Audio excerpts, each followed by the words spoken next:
Episode 47। स्तब्ध कर देने वाला झटका। जैसे ही पगोड़ा पर उभरे हुए अंक को देखा गया, महंत अग्निवीर और अन्य सभी बुजुर्ग के चेहरे तुरंत खुशी से खिल उठे, क्योंकि किसी का 12वें स्तर तक पहुंच जाना इस बात का प्रमाण था कि उसकी शक्ति पूर्ण तरह से स्थिर और समान स्तर के साधकों से कहीं अधिक थी। आखिरकार 10वें स्तर तक और उसके ऊपर के तलवार सेवक केवल तलवार तकनीकें ही नहीं अपनाते, बल्कि उनमें अत्यंत प्रबल युद्ध संवेदनाएं भी होती हैं। इसलिए किसी भी 12वें स्तर तक का पहुंच पाना स्वयं में ही उसकी असाधारण शक्ति का प्रमाण था। पगोड़ा के बाहर निकले गए काले वस्त्रधारी युवक ने बुदबुदाते हुए कहा, कोई वास्तव में 12वें स्तर तक पहुंच गया, कितना भयावह। सच में हमेशा कोई न कोई हमसे ज्यादा शक्तिशाली होता है। उसके पास खड़ी पीले वस्त्रधारी युवक ने भी कहा, हाँ, मेरे शहर में मुझे एक प्रतिभाशाली कहा जाता था, लेकिन आज जाकर समझ आया मैं असल में कितना असाधारण हूँ। अगर मेरे पास गूढ़ स्तर का कवच न होता तो मैं छठे स्तर पर ही बाहर हो गया होता। और यह व्यक्ति 12वें स्तर तक पहुंच गया, कितनी डरावनी ताकत है। काले वस्त्रधारी युवक ने कहा, यह शायद वही शौर्य होगा ना। मैंने सुना है कि उसने पिछले 100 वर्ष में स्नो रिवर नगर का सबसे बड़ा प्रतिभाशाली माना जाता है। उसकी ओर देखकर लगता है कि वह अफ़वाह सच ही है।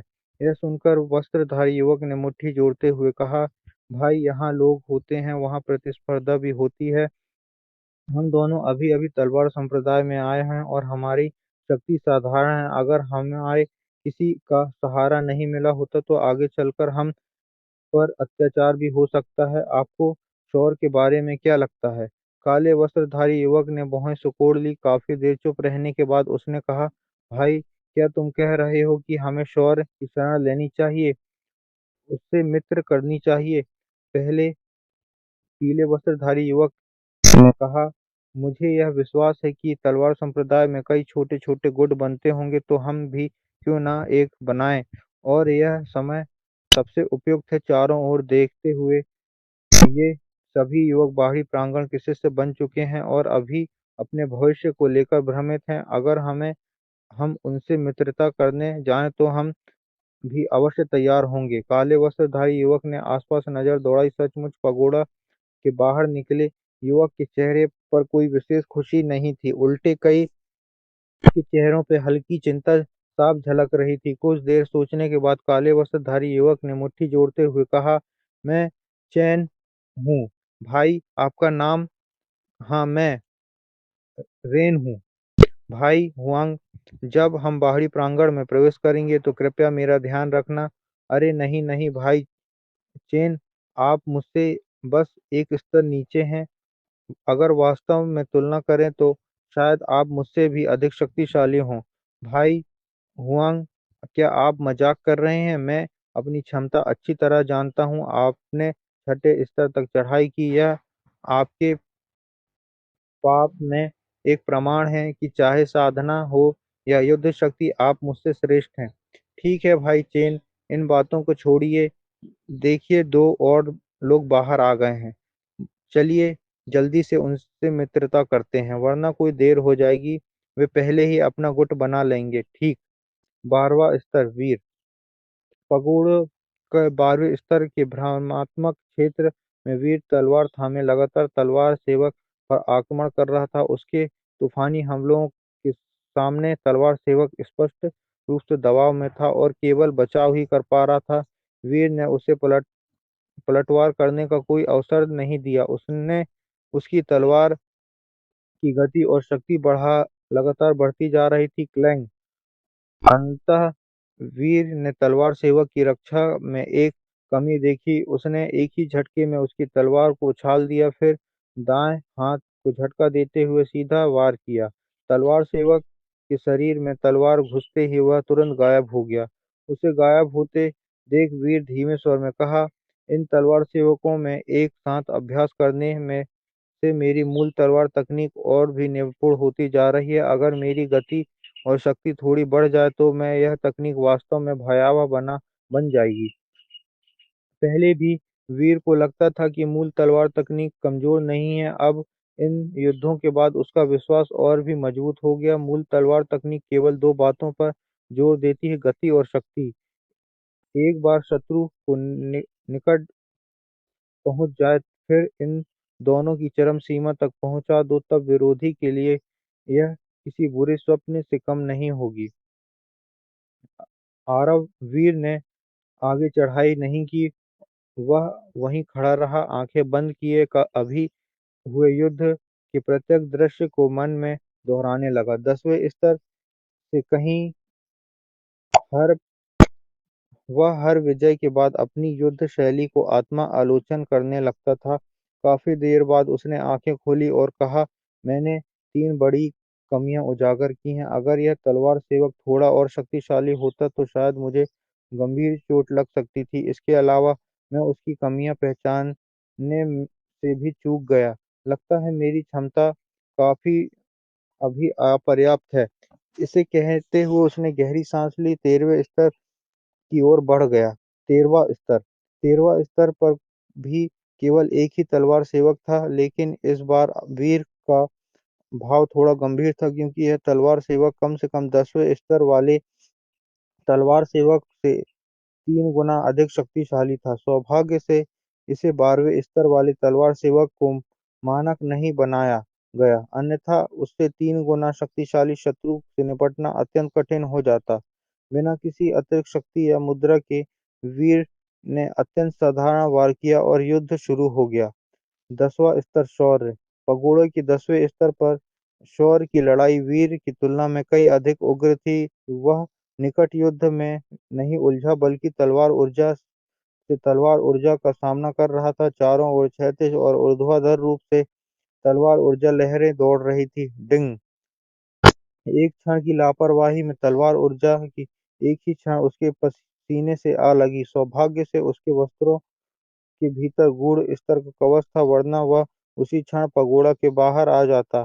फिर भी उसके माथे में ठंडा पसीना झलक आया। कमबख्त! क्या इस तलवार सेवक की गूढ़ शक्ति अभी खत्म नहीं होती है? यह तो तलवार ऊर्जा भी चला सकता है। शौर्य मन ही मन कोसता रहा। काफी देर से युद्ध कर रहा था, लेकिन तलवार सेवक को जरा भी क्षति नहीं पहुंचा पाया। न केवल तलवार सेवक की तलवार ऊर्जा उससे भी बेहतर थी, बल्कि उसकी युद्ध प्रवृत्ति भी कहीं अधिक प्रबल थी। घर में उसे हमेशा पूर्वज की तरह पूजा गया। उसने कभी किसी इंसान या राक्षस पशु के साथ जीवन मृत्यु का युद्ध नहीं लड़ा। इसलिए जब वह ऐसे तलवार सेवक से भिड़ा जो मृत्यु से नहीं डरता था, तो उसकी सारी कमियां उजागर हो गई। फिर भी उसकी युद्ध प्रवृत्ति भले ही कमजोर थी, लेकिन हार की नौबत नहीं आई। कारण यह था कि तलवार सेवक अंततः केवल तलवार सेवक ही था, मानव जितनी बुद्धि उसमें नहीं थी। कुछ समय तक दोनों के बीच गतिरोध बना रहा। किंगशुए दूसरी ओर हरे वस्त्र वाली लड़की किंगशुए की स्थिति भी शौर्य जैसी थी। ठोस साधना और युद्ध प्रवृत्ति वाले मस्त स्तर के 9वें चरण की तलवार सेवक उसके लिए भी कठिन था, लेकिन वह हतोत्साहित नहीं हुई। जितनी देर युद्ध चला, वह उतनी ही ऊर्जावान होती गई, क्योंकि उसने बचपन से ही कठिनाइयों से जीवन बिताया था। संघर्ष उसके लिए सामान्य बात थी। पगोड़े के बाहर कोई 14वें स्तर में प्रवेश कर गया है। बाहरी प्रांगण की रैंकिंग में शामिल एक युवक ने चिल्लाते हुए पगोड़ा की ओर इशारा किया। सभी ने ऊपर देखा। जैसे ही उन्होंने पगोड़े पर उभरा हुआ देखा, तो वह स्तब्ध रह गया। 14वां स्तर, इसका अर्थ है कि उस व्यक्ति की शक्ति हमसे हम उम्रों से कई अधिक है। एपिसोड 48, प्रतिक्रियात्मक प्रहार। जब वीर ने 16वें स्तर पर पहुंचा, तो उसने पहला हमला नहीं किया। इसके बजाय वह पूरी एकाग्रता के साथ खड़ा रहा, स्वॉर्ड सर्वेंट को घूरता रहा। 15वें स्तर पर उसे एक महत्वपूर्ण बात समझ आई। भले ही पहले हमला करता वह युद्ध की पहल करता, लेकिन पहला हमला करने वाला भी एक कमजोरी उजागर कर देता था। इसलिए यदि उसकी गति और शक्ति पर्याप्त हो, तो वह उसी कमजोरी का उपयोग करके अपने प्रतिद्वंदी को एक ही बार में समाप्त कर सकता था। अब वीर ने इसी तरीके को आजमाना चाहता था। कुछ समय तक दोनों ही पक्षों ने हमला नहीं किया। अंततः तलवार सेवक ने पहल की। उसने एक तलवार तकनीक का उपयोग नहीं किया। उसका शरीर अचानक चमका। वह एक ही क्षण में वीर के सामने आ गया। उसकी तलवार सीधी वीर की ओर बढ़ी। यह वार अत्यंत तीव्र था, इतना तेज कि वीर उसे साफ देख भी नहीं पा रहा था। जब तलवार सेवक की तलवार वीर की गर्दन से लगभग 3 मीटर दूर थी, तब वीर ने दाएं ओर जो तलवार थामे हुए था हरकत की। अगले ही पल तलवार सेवक की तलवार वीर की गर्दन से कुछ ही सेंटीमीटर पहले रुक गई। इसके तुरंत बाद तलवार सेवक का शरीर धुंधला होने लगा, फिर वह पूरी तरह से गायब हो गया। वीर ने चेहरा शांत था, मानो उसने अभी हमला ही ना किया हो। उसकी आंखें बंद आधी बंद थी और वह उसी तलवार प्रहार को स्मरण कर रहा था। कुछ देर बाद उसकी आंखें खुली और धीमी आवाज में कहा, स्थिर रहना पर यह निर्दोष है, लेकिन जैसे ही चलता है तो दुनिया को हिला देता है। मैं भविष्य में इस चाल को प्रतिक्रियात्मक प्रहार कहूंगा। यह कहते ही वीर जोर से हंस पड़ा। इस चाल से वह बेहद संतुष्ट था। यह तकनीक अत्यंत घातक थी, लेकिन इसकी एक कमजोरी थी। उसकी गति और शक्ति प्रतिद्वंदी से अधिक होनी चाहिए और उसे समय रहते हुए शत्रु की कमजोरी को पकड़ना होगा। अन्यथा यह चाल स्वयं मृत्यु को आमंत्रण देने जैसी होगी। लेकिन वीर ने अपनी गति और शक्ति को पूर्ण विश्वास रखा। बिना विश्राम किए वह सीधे शत्रु स्तर की ओर बढ़ गया।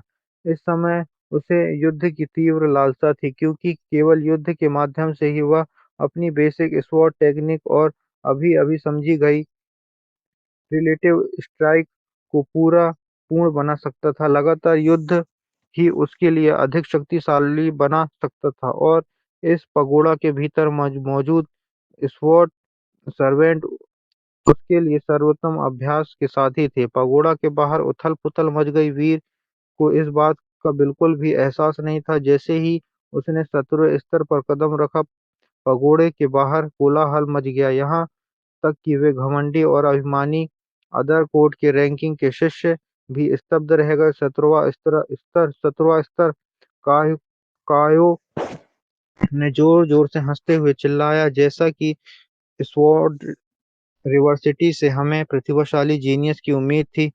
भविष्य में हमारी स्वॉर्ड सीक्रेट को एक असाधारण प्रतिभा मिलने वाली है। हा हा हा।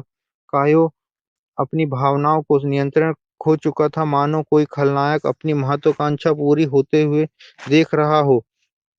उसके पास खड़ा महंत वेदांत अंत और महंत कियान के एक दूसरे की ओर देखा और मुस्कुराते हुए सिर हिलाए। सच में यह था कि वे कितने मुश्किल से अपनी उत्तेजना रोक पा रहे थे। पिछले 10 से अधिक वर्ष में उस दानवी महिला को छोड़कर बाहरी प्रांगण में सबसे उत्कृष्ट परिणाम था। आसपास खड़े युवा इतने उत्साही नहीं थे, बल्कि उनके चेहरे पर आश्चर्य और श्रद्धा भरे थे, क्योंकि वह स्वयं जानते थे कि पगोड़ों के भीतर तलवार सेवक कितने भयावह थे। वे तो छठे और सातवें स्तर तक भी नहीं टिक पाए और यहाँ तक कि 17 स्तर तक पहुंच गया था। उसकी शक्ति कितनी भयावह होगी। सब लोग तो उत्साहित थे और स्तब्ध, सिवाय एक व्यक्ति के। वे था लियू किंगयू।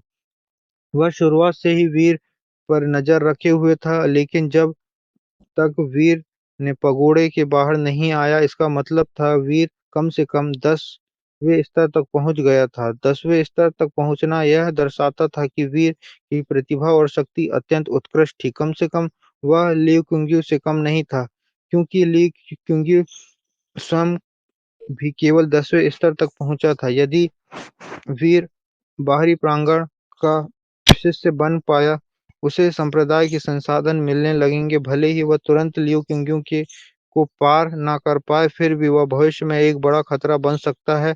मुझे उस दिन उससे समझौता नहीं करना चाहिए था। लियू किंगयू ने उदास स्वर में बुदबुदाया। 17वां स्तर गतिरोध। 17वें स्तर पर वीर ने अपने अब भी हमला नहीं किया। इस बार तलवार सेवक ने भी हमला नहीं किया।